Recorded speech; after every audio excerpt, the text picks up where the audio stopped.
مولاي صل وسلم دائما أبدا. Kalau kita membaca di dalam Asbabun Nuzul, cerita yang berkaitan dengan surat Al-Muzammil, maka surat ini turun ketika Nabi dalam keadaan sedih. Waktu itu Nabi sedang berdakwah di antara keluarga besar beliau dan beberapa paman-paman dan keluarga besar Nabi SAW. Jadi lagi berdakwah di antara keluarga besar, kemudian beliau mendapatkan penolakan, terutama penolakan dari Abu Lahab. Kalau yang lain nggak menolak, hanya diam saja.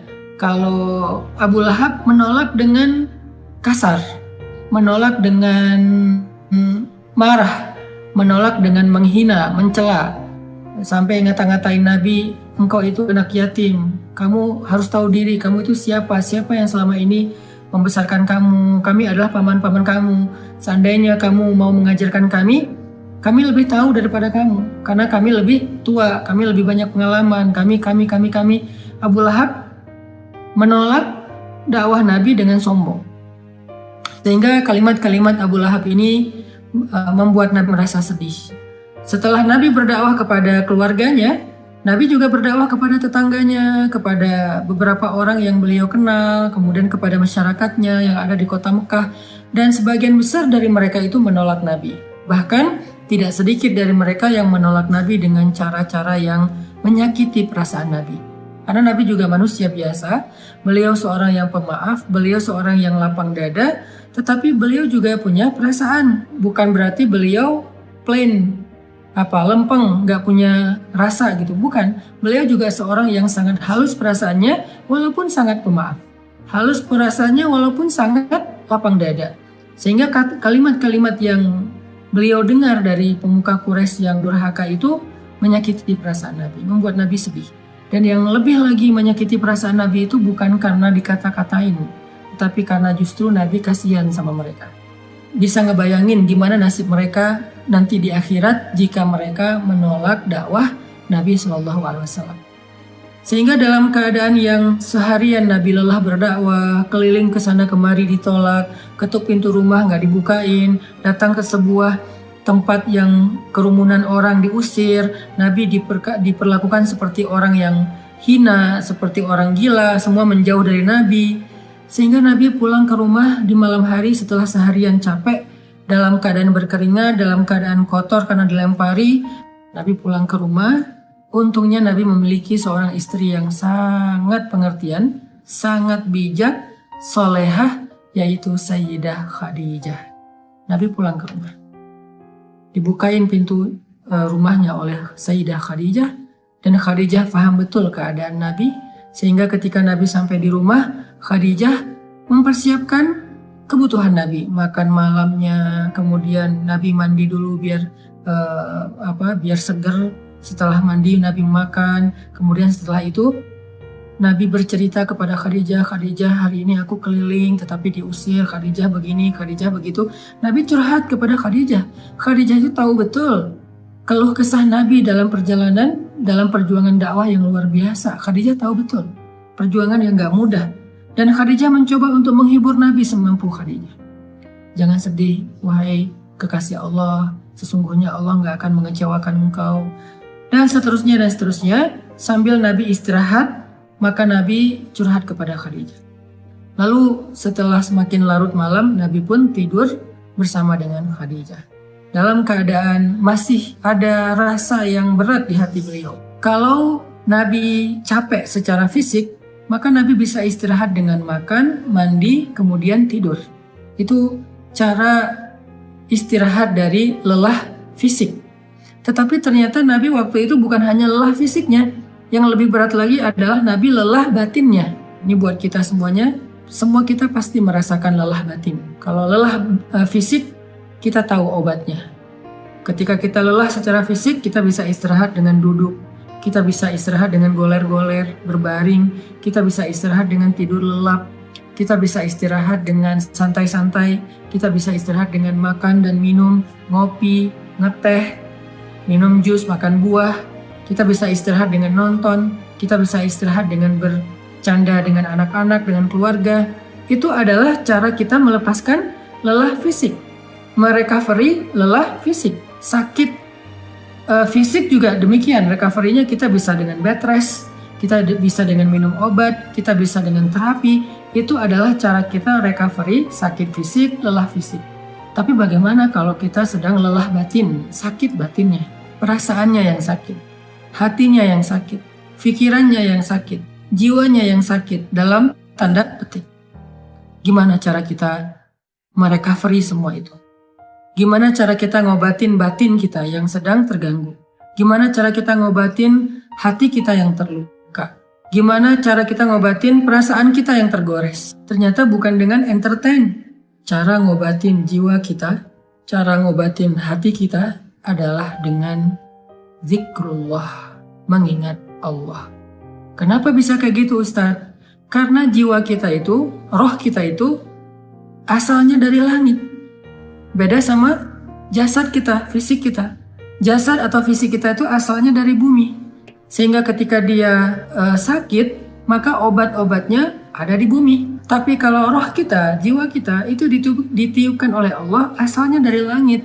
Sehingga kalau dia ngerasa sakit, terganggu, maka obatnya ada di langit. Apa obat yang ada di langit? Zikrullah, mengingat Allah. Banyak orang yang salah paham tentang ini. Dia sebetulnya nggak lelah fisik. Kalaupun lelah fisik, nggak terlalu lah. Yang lebih lelah itu sebetulnya jiwa dia. Yang lebih lelah itu sebetulnya hati dia. Yang lebih lelah itu sebetulnya pikiran dia. Yang lebih lelah itu sebetulnya perasaan dia. Maka dalam kelelahan seperti itu, dia mencoba untuk merecovery-nya dengan cara jalan-jalan, dengan cara nonton, dengan cara entertain, dengan cara goler-goler, dengan cara tidur lelap dari pagi sampai sore, malam sampai pagi lagi. Dia pikir dengan begitu dia bisa melupakan rasa sakit hatinya. Ternyata setelah dia melakukan itu, lelahnya gak hilang. Beban di hatinya itu gak menjadi ringan. Luka di perasaannya itu gak menjadi sembuh. Kenapa? Karena dia bukan sedang lelah fisik, dia bukan sedang capek secara fisik, dia bukan sedang sakit secara fisik. Dan itulah yang terjadi kepada Nabi SAW. Sehingga ketika Nabi pulang ke rumah, Nabi capek, tapi yang lebih capek lagi perasaan dan hati beliau. Nabi istirahat bersama dengan Khadijah, Khadijah menyiapkan air hangat, Nabi makan bersama dengan Khadijah, Nabi curhat sedikit kepada Khadijah. Setelah itu Nabi tidur. Karena Nabi berharap dengan tidur, beliau bisa merecovery lelahnya beliau. Ternyata Allah tahu, Nabi bukan hanya butuh tidur. Ya, seseorang butuh tidur untuk recovery lelah fisiknya. Tetapi bukan hanya fisiknya yang lelah. Nabi juga merasakan lelah yang luar biasa hatinya. فَلَعَلَّكَ بَاخِعٌ نَفْسَكَ عَلَىٰ آثَارِهِمْ فَلَعَلَّكَ بَاخِعٌ نَفْسَكَ عَلَىٰ آثَارِهِمْ إِن لَّمْ يُؤْمِنُوا بِهَٰذَا الْحَدِيثِ أَسَفًا. Kata Allah di surat Al-Kahfi. Hampir saja engkau mencelakai dirimu sendiri. Hampir saja engkau mencelakai dirimu sendiri. Karena merasa berat terhadap pengingkaran mereka. Merasa berat terhadap kedurhakaan mereka, merasa berat terhadap kekufuran mereka, hampir saja engkau mencelakai dirimu sendiri. Hampir saja engkau membebani perasaanmu sendiri. Itu yang dirasakan Nabi. Nabi sangat terbeban, bukan terbeban secara subjektif perasaan pribadi beliau, bukan. Beliau tuh terlalu menginginkan hidayah kepada umatnya. Beliau itu akan sangat sedih kalau ada yang menolak dakwah beliau. Bukan karena pribadinya, tetapi karena kasihan kepada mereka. Allah tahu Nabi sedang merasakan itu. Sehingga ketika Nabi tertidur, terlelap, Muzammil itu sebuah kiasan bahwa Nabi itu tidur lelap. Dalam bahasa Arab, orang kalau tidur lelap itu diistilahkan dengan berselimut. Walaupun bisa juga bermakna memang Nabi memakai selimut, tetapi Al-Quran lebih dalam dari itu. Al-Quran sedang tidak bicara hanya soal selimut yang dipakai Nabi, tetapi Al-Quran itu adalah bahasa sastra, bahasa yang tinggi. Maknanya itu tidak sedangkal pemaknaan kita, pasti pemaknaannya lebih dalam lagi. Sehingga kalimat ya ayyuhal muzammil, wahai orang yang berselimut di sini artinya wahai orang yang sedang lelap dalam tidurnya. Wahai orang yang sedang nyaman dengan tidurnya. Kan berselimut itu nyaman, lelap ya. Wahai orang yang sedang beristirahat dari lelah fisiknya dengan cara tidur. Allah tahu Nabi butuh istirahat, tidur agar bisa merecovery capek secara fisik. Tetapi Nabi juga butuh sesuatu yang bisa merecovery capek batin, perasaan, jiwa dan pikiran beliau. Sehingga Allah berfirman, "Qumil lail." Bangunlah di malam hari. Ternyata fadilah keutamaan pertama dari tahajud itu adalah tahajud obat dari lelahnya jiwa. Tahajud adalah recovery batin. Tahajud adalah obat hati. Tahajud adalah penenang pikiran. Apabila dilakukan dengan sungguh-sungguh. Tabattul atau tabatilah. Itulah keutamaan tahajud. Setelah Nabi beristirahat dengan cara tidur untuk merecovery lelah fisiknya, Allah suruh Nabi juga untuk melakukan sesuatu yang bisa merecovery lelah batinnya. Apa itu? Qumil lail. Berdirilah di malam hari. Bangun malam, tahajud. Sehingga buat kita semua yang pernah merasakan lelah batin atau mungkin sekarang sedang merasakan itu, sedang ngerasa lelah batinnya, sedang ngerasa capek jiwanya, sedang ngerasa sakit hatinya, sedang ngerasa terluka perasaannya, sedang ngerasa galau pikirannya, qumil lail, bangunlah di malam hari, maka Allah Subhanahu wa Ta'ala akan mengobati luka di hati kita, seperti obat yang bisa menyembuhkan luka di fisik kita.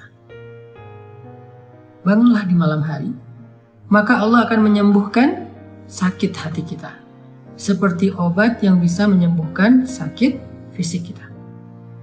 Bangunlah di malam hari, maka Allah akan menyembuhkan goresan di perasaan kita, sebagaimana obat bisa menyembuhkan goresan luka di kulit kita. Bangunlah di malam hari, maka Allah Subhanahu wa Ta'ala akan menenangkan pikiran kita, sebagaimana ada jenis obat yang bisa menenangkan kita dari rasa sakit. Bangunlah di malam hari, maka Allah akan melapangkan dada kita, sebagaimana obat bisa menjadikan kenyamanan bagi kita yang sedang merasakan kesakitan. Bangunlah di malam hari, Allah Subhanahu wa Ta'ala akan menyembuhkan penyakit-penyakit amradul qulub atau perasaan tidak nyaman di jiwa kita. Itu fadilah keutamaan pertama dari tahajud atau tarawih apabila kita melakukannya dengan benar. Jadi sekarang kita jadi tahu recovery yang kita butuhkan itu ada dua. Ada recovery fisik, ada recovery zahir, ada recovery jasad kita, tubuh kita, ada recovery jiwa kita, batin kita, perasaan kita, hati kita. Recovery fisik dengan istirahat, dengan tidur, dengan makan, dengan ngopi, dengan ngeteh, dengan makan buah, dengan minum jus, dengan entertain, dengan nonton, dengan jalan-jalan, dengan bersenda gurau dengan keluarga. Itu adalah recovery fisik. Sedangkan recovery batin, jiwa, perasaan, dan pikiran kita, hati kita dengan zikrullah. Dan zikrullah yang paling baik itu di antara sekian banyak zikrullah adalah qiyamul lail, salat malam. Kenapa? Jawabannya ada di ayat ke-6, inna nasyi'atal lail asyaddu wat'an wa aqwamu qila. Karena malam hari itu lebih menenangkan buat kita dan lebih mudah untuk khusyuk. Itu fadilah pertama dari tahajud atau qiyamul lail atau salat tarawih.